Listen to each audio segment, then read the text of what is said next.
Salut tout le monde, j'espère que vous allez bien et bienvenue sur ma chaîne Apprendre le français avec Myrna. Aujourd'hui, nous allons apprendre les adjectifs démonstratifs. النهارده هنتعلم درس مهم جدا جدا هو les adjectifs démonstratifs. ايه هو les adjectifs démonstratifs؟ اللي هي بالعربي صفات الإشارة. يبقى les adjectifs démonstratifs اللي هي صفات الإشارة، زي مثلا عندنا هذه أو هذا أو هؤلاء. طبعا les adjectifs démonstratifs هم 3 adjectifs في الأساس. في الأساس هم ce و cette و c'est. يبقى هم 3 seulement في الأساس، ce cette c'est. بس احنا زودنا لهم كمان set cet، وهنعرف دلوقتي ليه زودنا cet. طيب أول حاجة عندنا ce. السو دي لإيه؟ للماسكولين سينجولير. يبقى السو سي او للماسكولين سينجولير. السو هي للماسكولين سينجولير.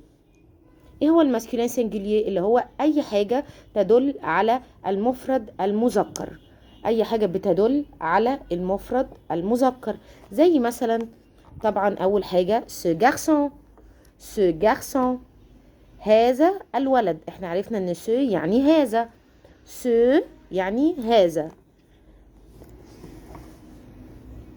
يبقى ce garçon. أي حاجة بقى بتدل على المفرد المذكر، ce livre، ce livre، ce pantalon، ce pantalon، ce t-shirt، ce t-shirt، ce cahier، ce cahier. يبقى ce garçon هذا الولد، هذا الولد، ce livre هذا الكتاب، ce pantalon هذا البنطلون، ce t-shirt ce cahier، وهكذا. يعني السو دي بتدل على هذا. طيب ليه بقى عندنا حاجة تاني اللي هي زودناها في الادجكتيف ديمونستراتيف اللي هي set cet. طيب cet دي برضو بتتحط devant اللي هي برضو الماسكولين سينجولير. بس لو الماسكولين سينجولير ده اوله فويل، لو الماسكولين سينجولير ده اوله فويل. زي ايه؟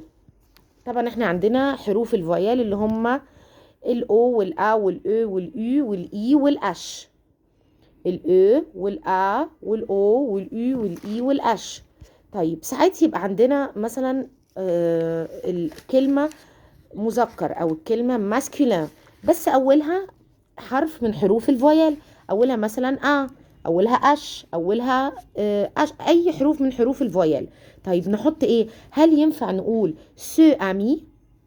لا طبعا ما ينفعش نقول سو امي، لان عندنا سو هنا او وامي هنا فالاو والا 2 فويل قدام بعض، طبعا ما ينفعش. عشان كده اخترعنا الست اللي هي السي او تي عشان نحطها devant les voyelles لو كانوا طبعا masculin singulier. يبقى الست السي تي بتتحط devant le masculin singulier لو هو أوله فويل، زي cet ami، زي cet homme، زي cet hôtel. أي فويل أوله أي كلمة أولها فويل بس لازم طبعا تبقى masculin singulier، يبقى بنحط سي تي اللي هي الست.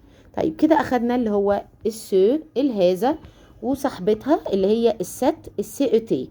طيب وعندنا كمان ست اللي هي هذه، طبعا معروفة خلاص تتحط devant اللي هو ايه بقى féminin singulier. اي كلمة مؤنث مفرد، مؤنث مفرد féminin singulier.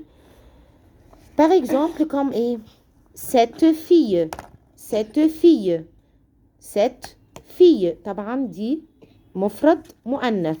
cette fille هذه الفتاة، هذه الفتاة.